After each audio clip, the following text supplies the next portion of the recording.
you, everybody, for coming to the Aaron Torres Podcast YouTube page. If you could do me a quick favor, see that little black subscribe button at the bottom of your screen? Go ahead, click that black subscribe button. Really does help our audience grow, really does help our channel grow, really does help and mean more than you could possibly know. So go ahead, hit that little black subscribe button. Also, thank you to our presenting sponsor, Betfred Sportsbook and the Betfred Sportsbook app. Bet 50 on any game, get $250 in free bets. Thank you again to Betfred. Thank you again to you. Now, here's the video that you came here for. A draft combine. Okay, so these are the weeks that the NBA draft stuff is really starting to pick up. Tuesday, we had the NBA draft lottery. We know the Spurs have the #1 pick. As of right now, Charlotte to Portland 3, although Portland has said that they plan on trading the pick. But on top of the NBA draft lottery, they also have the NBA draft combine this weekend in Chicago as well. Now, this isn't quite as big as the NFL combine. And what I would say about the NBA draft combine is that most of the best players, they kind of show up, maybe do some measurements, talk to the media, talk to the teams, but they don't really play or are active or participate. And so this week in Chicago, you're not going to see a Brandon Miller, a Victor Wembanyama, a Cason Wallace from Kentucky, and Anthony Black from Arkansas. Those guys aren't playing 5-on-5. They know they're going in the lottery. They know they're going early. There's nothing they can really do to help their NBA draft stock. So instead, they're sitting out. However, there were actually a lot of really relatively important players playing in the 5-on-5 portion of the NBA draft combine. Why that's important is because a good week in Chicago this week, it can shoot you up draft boards, and the possibility could exist that you would have the possibility of playing yourself into a prime draft position, meaning you might be leaving college basketball even if you weren't planning on it. And then, oh, by the way, there are the other guys who had a bad week. It didn't go as planned, and maybe they were planning on leaving college basketball, but instead will now return to college basketball. And so that is why this week in Chicago is important. And so what I want to do now is take just a few minutes to talk about all of the players that had a good week, bad week, and what it means for college basketball. Let's start with a team that I would argue outside of maybe Purdue, which has the National Player of the Year at the Combine.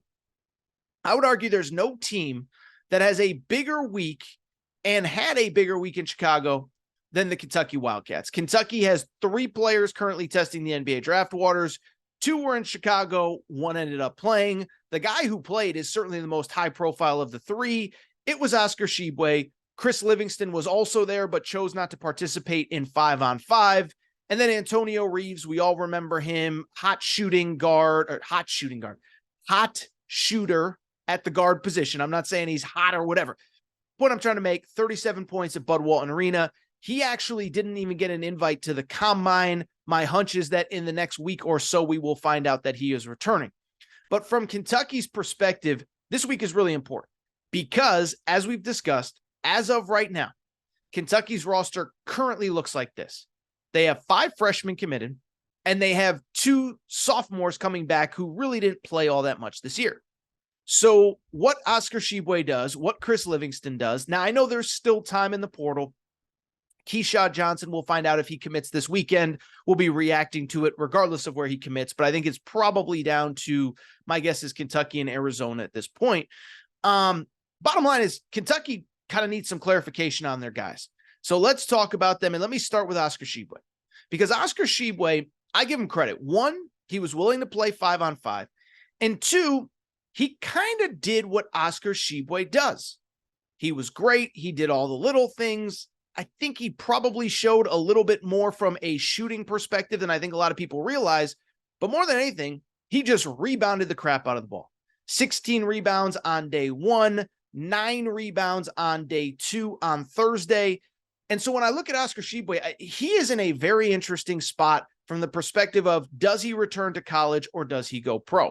Right now, the options are open. It is worth noting, by the way, because he is a graduate student, he could transfer. He said this week, no. If I go back to college, Kentucky's home. That's the only place I'm going. But what's also interesting, so he's not going to transfer. But what's also interesting, though, is that he did have a saying or a quote at the combine where he said, I believe that there is one NBA team that will fall in love with what I do. And if you listen to the quotes and if you read between the tea leaves, it sounds to me like this guy is ready to get his professional career started. Now, look, we all know the money that he made at Kentucky in NIL. We all know what he would make next year as the returning National Player of the Year. But as we've discussed on this show, it does feel like there's kind of a push-pull. Some Kentucky fans want him back. Many others are ready to start the post-Oscar years, if you will, kind of understanding that in 2 years with him at center, 2 NCAA tournaments, but 1 NCAA tournament win total. I fall somewhere in the middle. I do believe that probably, I don't think it would hurt to have a fifth-year senior with guys that are that young. I also think it's a little bit misleading to say that, oh, it's Oscar's fault that we did this or that in the tournament. I mean, listen, the guy was phenomenal last year in the tournament against St. Peter's. Wasn't their fault that they lost. And then this year, I've said it many times, but one, they were leading Kansas State with under 4 minutes to go. And 2, Antonio Reeves and Jacob Toppin were basically no-shows. The only point I'm trying to make, it wasn't Oscar Tshiebwe's fault that you lost. Bottom line, though, this will be one to follow over the coming days because it obviously changes the trajectory of that team if he comes back. But if I had to take a guess right now, my guess is that he doesn't. Definitely worth monitoring. And again, he showed exactly who he is. And sometimes, listen, when you're talking about second-round NBA draft picks, yes, Oscar Tshiebwe is limited. Yes, he doesn't have elite length. Yes, he doesn't have elite defensive ability. But if you can do one thing, and if you're willing to play a role, there is a role for you in the NBA. My guess is if Oscar Tshiebwe stays in, he ends up as a second-round pick, but it is worth monitoring. Really quickly, the other Kentucky player, and again, Antonio Reeves is technically going through the process, but I'm not even going to talk about him because I suspect he'll be back. Chris Livingston, very strange week for him in Chicago. And so for people who don't know his story, freshman, McDonald's All-American, actually played very well down the stretch, but on the season only averaged 6 points, 4 rebounds per game. Yet he goes to Chicago and he doesn't even play 5-on-5. And so to me, that means either one of two things. Either he has an NBA draft guarantee or he's getting really bad advice. Now, is it possible that he does have that guarantee? Of course it is. He's 6'6". He's super athletic. I'm not sold that he showed anything this year that would make me feel confident that he is going to get picked somewhere in those 58, 59 picks. It's not quite 60 this year. There's some compensation issues, whatever. But I watch a lot of college basketball. I'm not sold he's going to be one of the 58, 59 guys picked in the middle of June, yet he didn't participate, and maybe it means something. But I also don't believe that he would be this deep into the process if he really planned on coming back. My hunch is that he's gone, and I think from Kentucky's perspective, you got to start, hammering that portal, hope Keyshawn Johnson decides to become a Wildcat. If not, there are some other options. Arthur Kaluma from Creighton might be available. But I don't believe that Chris Livingston is coming back, but a strange week overall for him. Let's get to some other teams, some other college basketball teams who had players in Chicago and discuss what this week meant for them. Next team I want to discuss, it's an interesting one, certainly from my perspective, but I think from the college basketball perspective as a whole, and that is the reigning national champions, the UConn Huskies. UConn wins the championship the first week in April. And since then, Jordan Hawkins goes pro. Since then, Adama Sanogo goes pro and announces that he will not be coming back. And so in Chicago this week, you had Andre Jackson, a 6'8" junior, testing the waters. And you had Tristan Newton, another player who was at the G League combine, but not at the NBA combine over the last couple days.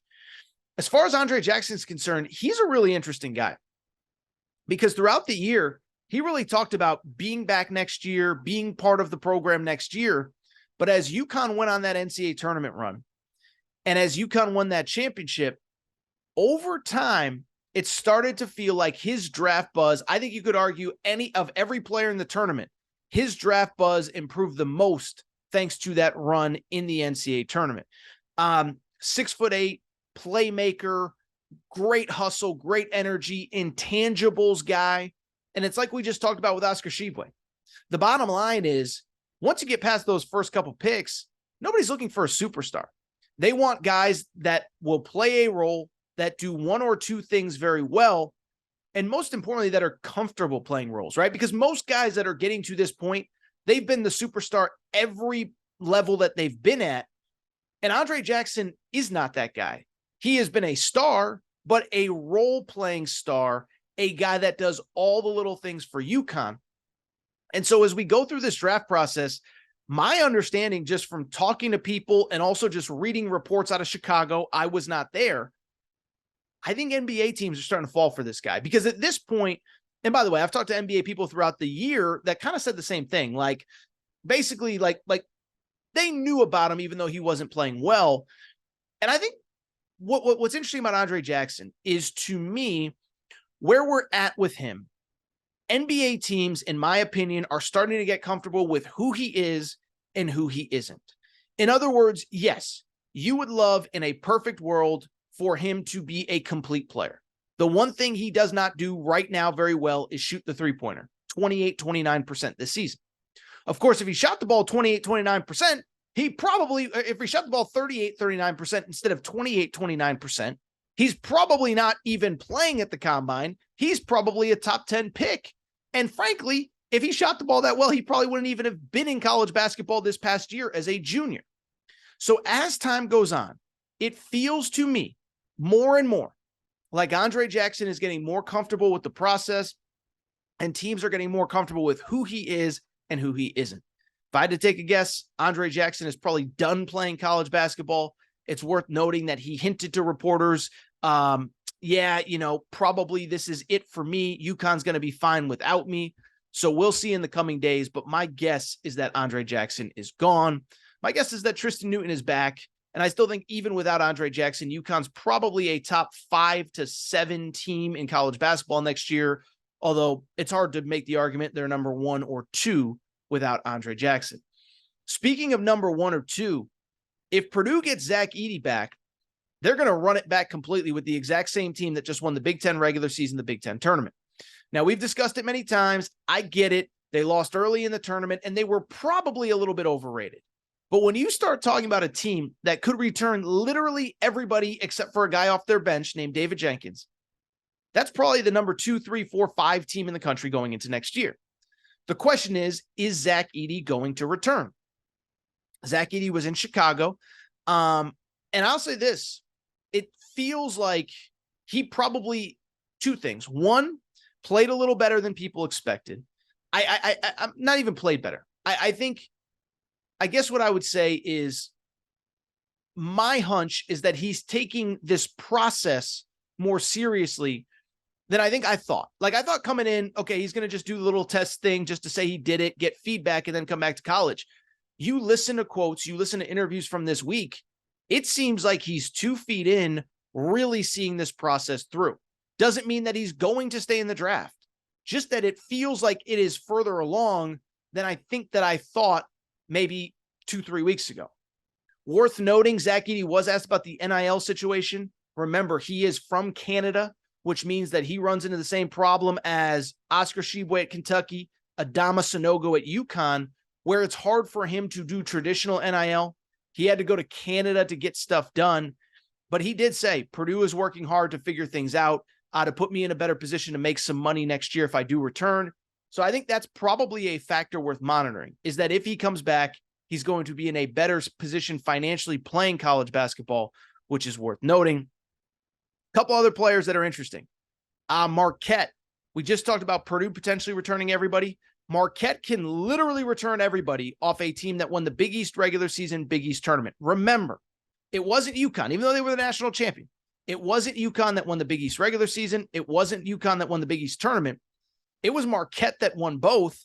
And Marquette actually beat UConn twice during the regular season, once in Milwaukee and then once in the Big East tournament. Well, they do have one player, Omax Prosper, who is in Chicago right now at the NBA Combine. And he played really, really, really well. Like you read the reports, he was probably one of the breakout stars of this week. 6'8" forward, super athletic, 40+ vertical inch leap. And I have no personal insight into what he will do, But you talk about guys that helped themselves this week. Outside of Andre Jackson, Omax Prosper is probably the one that helped himself the most. My guess is that we've probably seen him play the last of college basketball. Marquette will still be good next year, but there's obviously no way to replace a guy of that caliber at this point in the offseason if he does, in fact, decide to leave. Really quickly, a couple other guys worth noting. Jordan Walsh from Arkansas. Remember, Arkansas technically has 2 guys testing on top of 4 guys that are at the combine or in the process full speed. So Anthony Black, Nick Smith, Ricky Council are so I should say 3 players are in and not coming back. Jordan Walsh and Devo Davis are both testing the process. Devo Davis did not get an invite to the combine. Jordan Walsh did, and early reports are that he looks really good, and he's probably a late first round, early second round pick. 6'8" forward. My hunch is that he probably stays in the draft. We will see. And remember, too, as I'm recording, Arkansas is still recruiting Ron Holland, that elite number 1 high school player in America. As of right now, he has not committed, but my guess is that he ends up at Arkansas. That's Ron Holland, which makes it make more sense that Jordan Walsh would leave. Speaking of Arkansas, Grant Nelson, the North Dakota State player, did not play well this week. He is a 6'10", super athletic player who played, as I said, the last 3 years at North Dakota. This is Grant Nelson, again, 6'11", from the lovely town of Devils Lake, North Dakota. We've talked about that before. Averaged 18 points, 9 rebounds per game. Was not great at the combine. My guess is he's coming back to college basketball. Now, why I said, speaking of Arkansas, is because Grant Nelson's name is currently in the transfer portal, and it'll be curious to see if he stays in the portal, if he goes back to North Dakota State. If he stays in the portal, the early indications are that Arkansas was a team that he was very interested in. So we'll see what happens there. Definitely worth keeping an eye on. A couple other names, Arthur Kaluma, another player from Creighton.